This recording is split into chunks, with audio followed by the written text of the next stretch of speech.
Welcome to The Source, where we combine the headlines with in-depth conversations with the newsmakers themselves.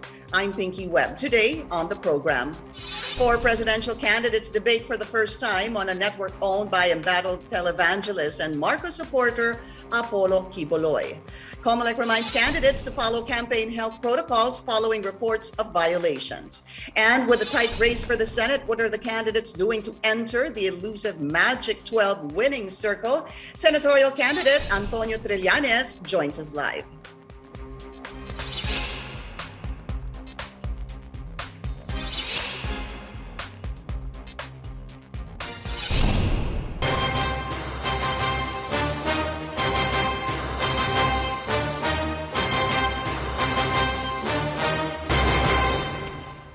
Filipinos watched for the first time a televised in-person debate featuring 4 of the presidential candidates, former presidential spokesperson and Foreign Affairs Undersecretary Ernesto Abella, Labor leader Calyodi de Guzman, former Defense Secretary Norberto Gonzales, and former Senator Bongbong Marcos faced off in Okada, Manila, in Parañaque. The debate was moderated by SMNI, the network owned by embattled televangelist Pastor Apollo Quiboloy. Meantime, with no Comelec sanctioned senatorial debates in the works, what are the senatorial candidates doing to convince Filipinos to vote for them? Let's go straight to the source of the story. We have senatorial candidate Antonio Trillanes. Senator Trillanes, welcome to the source. Maraming salamat po sa inyong oras. Good morning, Ms. Pinky. Okay, first, I just want to get your reaction. I'm not sure if you saw the debate that was aired yesterday. Of course, wala po dun si Vice President Leni Robredo. Do you think she should have made time? Dapat po kayang sumali siya doon sa debate kagabi. I believe what she decided on was correct, and I don't believe that debate yesterday was a fair place for everyone. We know for a fact that Quiboloy already endorsed Bongbong Marcos and he owns the network. So you can imagine the possibility that the questions were already leaked to their preferred candidate. You cannot rule that out. So there's that. Okay, so do you think, though, it would have been leaked?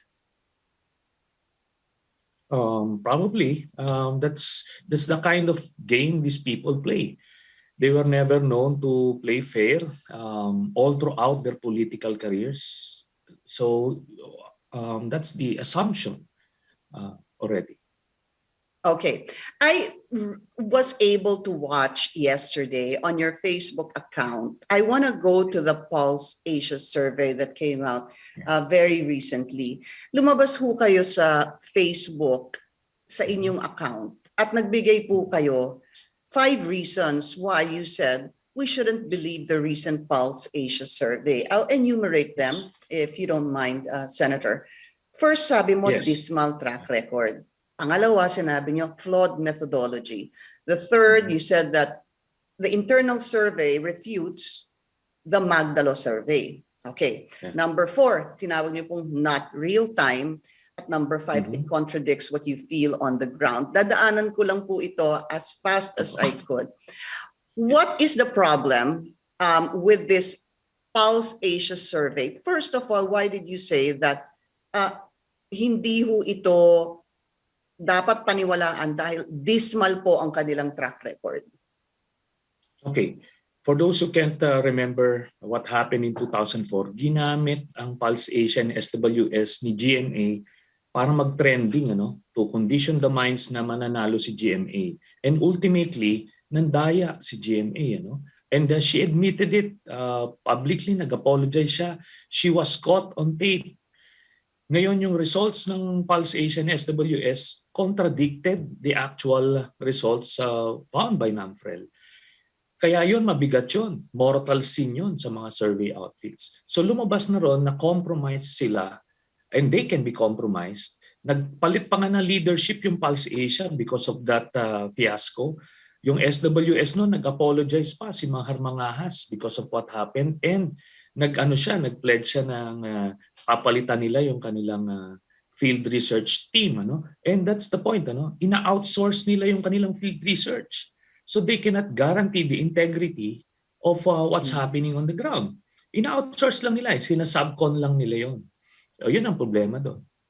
Okay, and then you were saying that with regards to yourself, Yeah. in 2007, Pulse Asia, 1 week or Yes. so prior to the elections, placed you at number 20 in No, number 2007. Yes. Pulse Asia had me at number 20. Opo. And SWS had me at number 16. Just probably a week or so before the elections. So parang wala ka ng tsansa-tsansa. And all throughout the campaign, wala talaga kaming, hindi talaga kami pumasok sa top 12 when in fact in our internal survey, we already had my, I was already at number 11. And we were projecting, kung hindi dadayain, at number 8. So we eventually ended up number 11. And we also know during that election, zero kami lahat sa Maguindanao. And some of the provinces talaga nagkadayaan. Yun yung nagiging problema. Pwede kayong makursunadahan, matarget.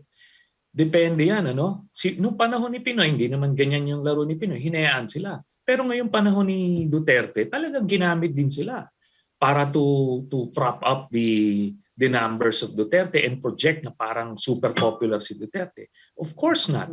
Kita nyo, kaya nga hindi na tumakbo yan ng Vice President precisely because he knows he can't win. Even against Senator Soto. We had him at number 3 during the VP race for a very super popular, historically popular daw, sabi ng Pulse Asia and SWS. So, they're feeding us garbage, and it's sad that mainstream media have been presenting their survey results as gospel truth. Yun naman ang sinasabi ko na wag naman ganoon. Pwede nyo i-qualify na historically, nagkakamali rin itong Pulse and SWS. Okay, but would you submit, Senator Trillanes, kung sinasabi niyo nga na historically, as you were saying in 2004, and even for yourself in 2007, nagkaroon ng pagkakamali, would you also submit na meron din po silang tama na survey na lumabas? I mean, I think back in 2016, yes, pero tama naman po yung lumabas sa kanilang mga surveys. Okay, ganito po, ang dapat, the way they are being presented is para hindi sila nagkakamali. Yun naman ang sinasabi ko. Of course, meron sila mga tama, pero the way the media is presenting SWS and Pulse Asia results, para hindi sila nagkakamali.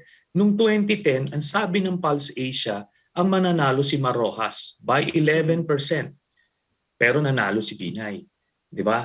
Noong 2016, sabi ng exit polls ng SWS, si Bongbong Marcos yung panalo.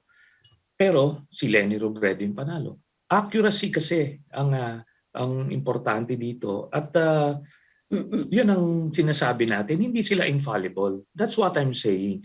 Yun lang naman, the way they're being Senator, presented. just to put it in context, kasi iba yung survey, yung pre-election surveys, na, for example, Pulse Asia will come up with January, February, March, and April. At iba po yung exit poll. Yung exit poll, yung pinag-uusapan natin, ay ano yung naging boto mismo talaga nung botante pagkatapos niyang, pagkalabas po niya sa voting precinct.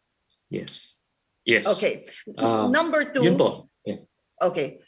Number 2, sir, kasi apat pa po ito, flawed methodology. You were saying in your live yesterday that the sampling is wrong. Kasi apat po yan. Merong NCR, merong pong Balance Luzon, may Visayas, and Mindanao. Could you briefly explain why it's a flawed methodology?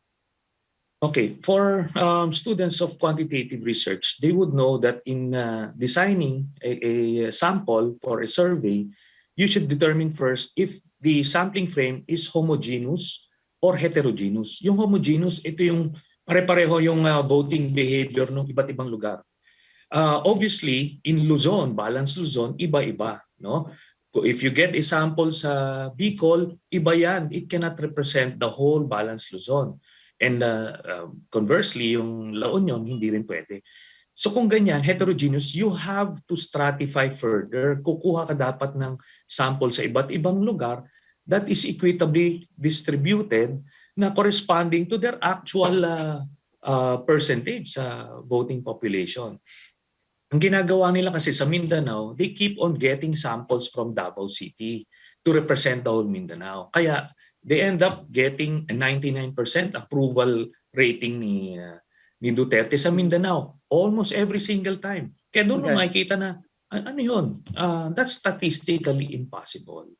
Okay, I'll run through this. Internal survey refutes the Magdalo survey. Ako na po magsasabi nito sa survey ho kasi ng Pulse Asia from 53 naging 60% si BBM.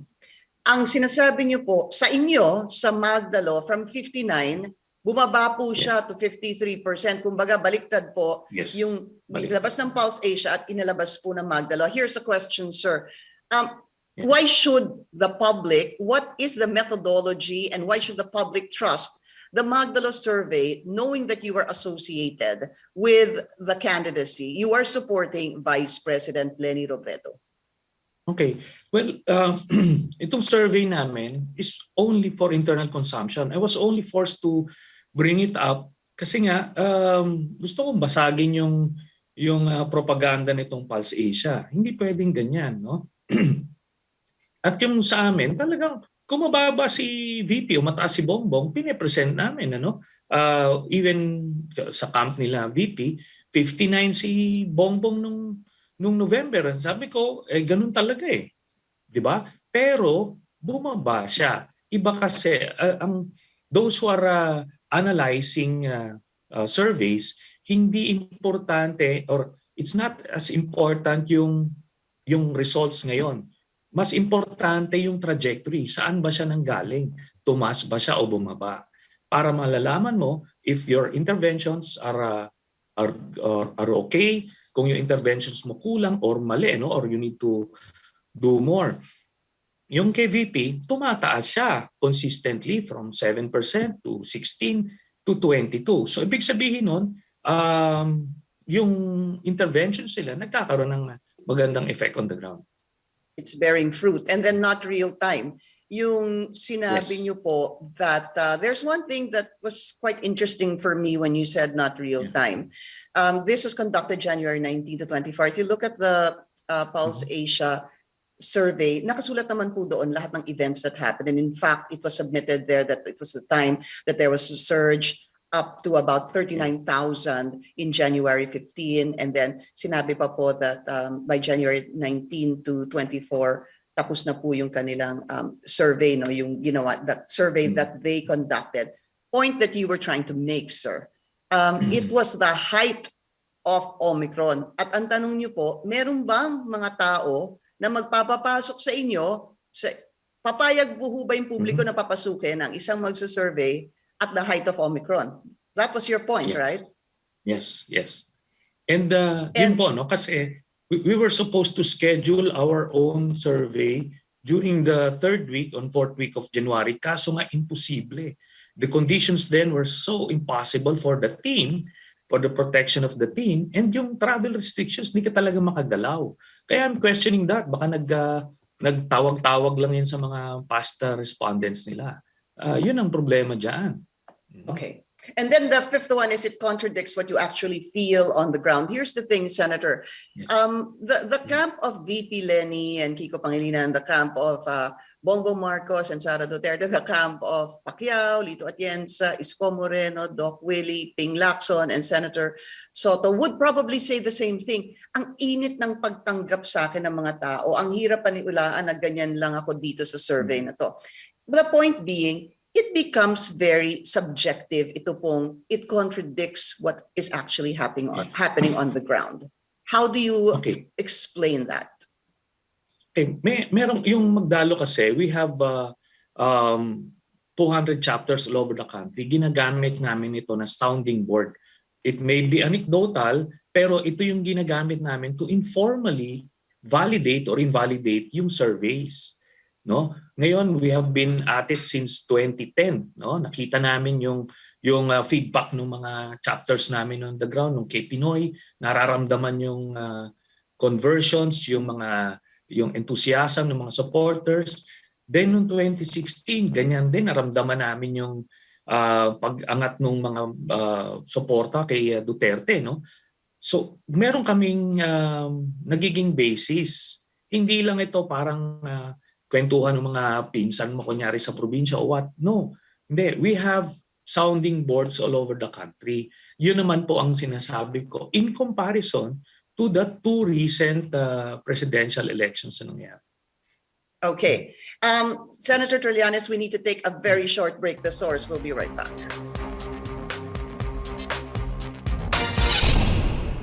You're watching The Source on CNN Philippines. I'm Pinky Webb. Our guest today, Senatorial candidate Antonio Trillanes. Sir, yung pong dahil you identified 5 reasons, ano po?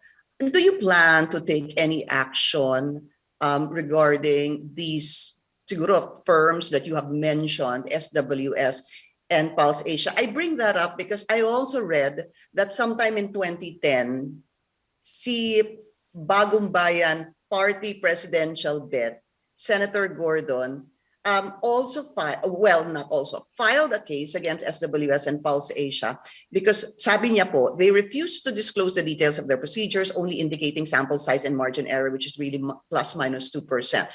And he goes on to say, without the regard to the Fair Election Practices Act and the Code of Professional Standards and Ethical Practices. Yun po sinabi niya. But in an interview, I believe, very recently, sinabi ni Ronald Holmes, nag-decide na po ang Supreme Court in the past that it is unconstitutional naman to ban the publication of surveys. There's an SC decision that binds us, the polling organizations, to be transparent about our questions and whether we are conducting commissioned surveys. So back to my question, what do you plan to do about this, if any at all? Okay, I'm not going to that extent na ipapaban ko sila, no? Of course, I agree with that na you can publish whatever results you want, pero yung mainstream media dapat nilalagay naman sa context. What they do in CNN International is yung kanila poll of polls. So, ina-average nila yung mga so tapos tinatanggal nila yung mga extreme.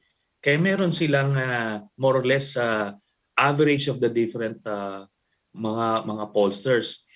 Dito, pag naglabas yung Pulse Asia, parang propaganda tool di ba? Imagine mo, if one of these unscrupulous politicians would find a way to get into the operations of Pulse Asia, which is highly possible, hindi mo pwedeng i-rule out yan kasi ina-outsource nga nila yung kanilang fieldwork. And even yung mga tao nila on the ground, kung lapitan niya ng mga operators, very vulnerable. So but hindi na mako-consider ng mainstream media. Sa inyo ho ba sa Magdalon na ginagawa yung survey, you do not out-commission these field workers? No, we have trained researchers. They have been doing this since 2007. Kaya yun naman yung namin na alam namin na hindi ito dinadaya kasi pang internal consumption namin, we use it for strategizing purposes. Para alam namin kung saan namin kailangan buhusan pa yung aming campaign na operations pag mahina kami sa certain area o kung malakas. So ganun. Okay, so just also to be fair, CNN Philippines will be reaching out to Pulse Asia and SWS also for their comment on this issue. I want to move on to you now, Senator Trillanes. Okay. Dito po sa recent survey, if I'm not mistaken, you're standing in the recent Pulse Asia survey. You were ranked at 17 to 19. Kayo po, meron ho ba kayong internal survey sa inyo? Does it complement this recent Pulse Asia survey on senatorial candidates? Let's just say that we have an upward trajectory since I filed my certificate of candidacy in October.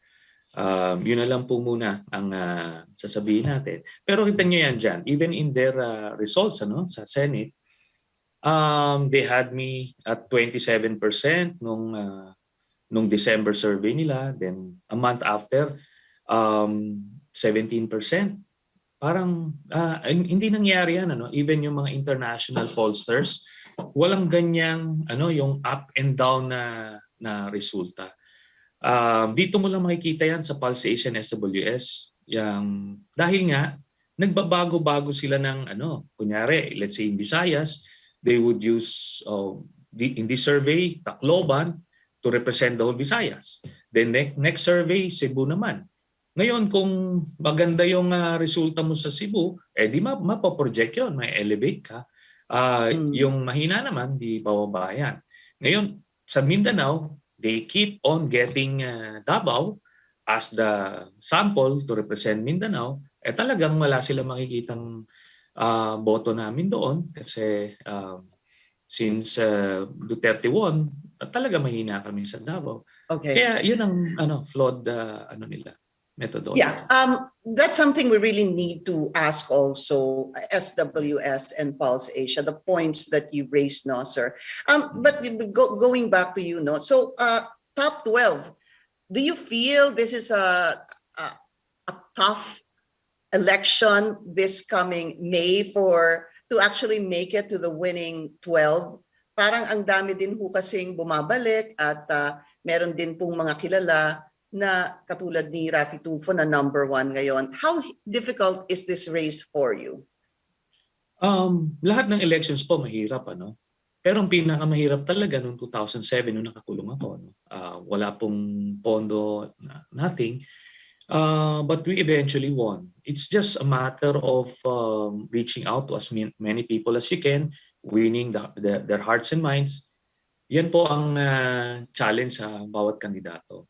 And but ang nakikita natin dito, at some point, the Filipinos, alam nila kung sino yung mapagkakatiwalaan nila, sino yung ipaglalaban yung interest nila. And we're relying or putting our faith in the hands of the Filipino people. Kayo ho ba, Senator, do you believe in what we are seeing? And it's happened in the past naman po, yung meron pong common candidates. May common candidates, basta ang usapan natin, hindi kayo mag-e-endorse.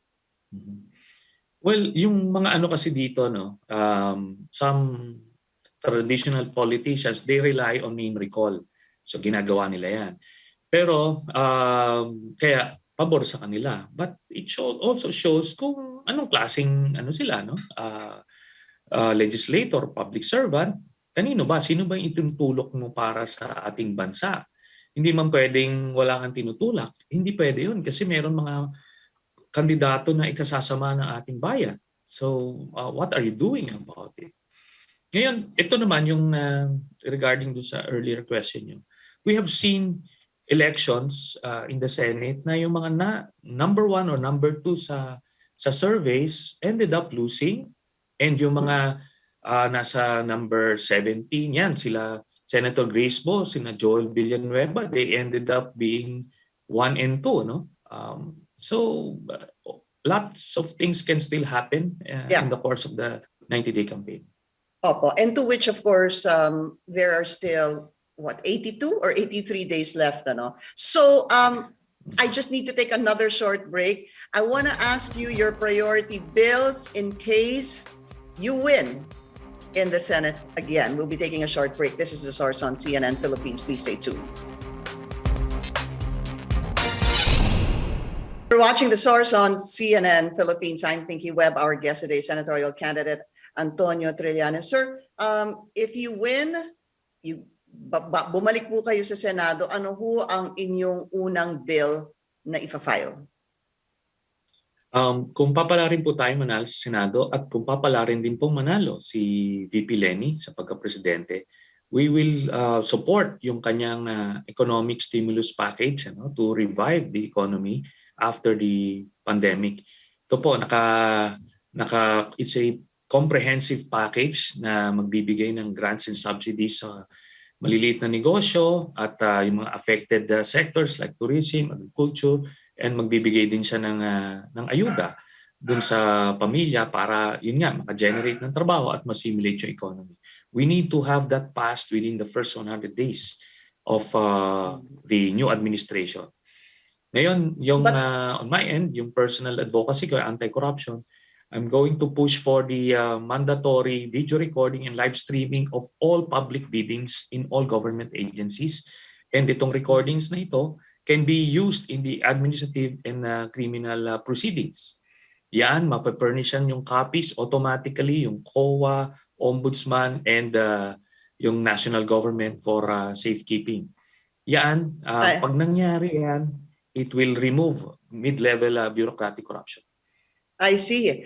Okay. And I also wanted to find out from you, I'm sure somehow you were following the hearings on Formally, yung pong nangyari sa DOH, DBM, etc.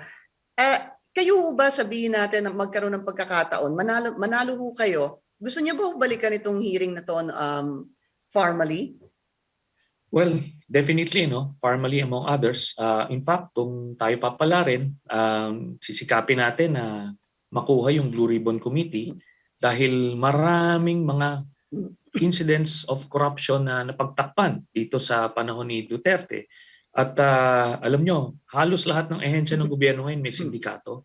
And we will have to expose them and break up that corruption syndicate. So you would want to chair the Blue Ribbon Committee sakaling manalo po kayo? Opo. Yes, okay. Dahil importante po na yung ating pondo ng gobyerno ay hindi napupunta sa bulsa ng ilan. Last question, sir. Are there any laws you feel that need to be amended sakaling manalo po kayo? Well, yung i-revisit po natin yung CPD law that I passed. Actually, more on the IRR na lang ito kasi yung mga points na required for professionals to get their CPD accreditation, binigayan, dinelegate yan sa PRC, sa PRB. Yung iba natataasan, so pwede naman ibabayan, and for OFWs, pwede naman silang waive, and to make the programs more accessible and affordable. Yung mga public schools, pwede silang mag-conduct ng free CPD training programs within the confines of their public schools. So yung mga ganun po, i-amend natin. All right, Senator Antonio Trillanes, sir, thank you and good luck to you. Thank you, Ms. Pinky. And thank you for joining us here on The Source. I'm Pinky Webb. You're watching CNN Philippines.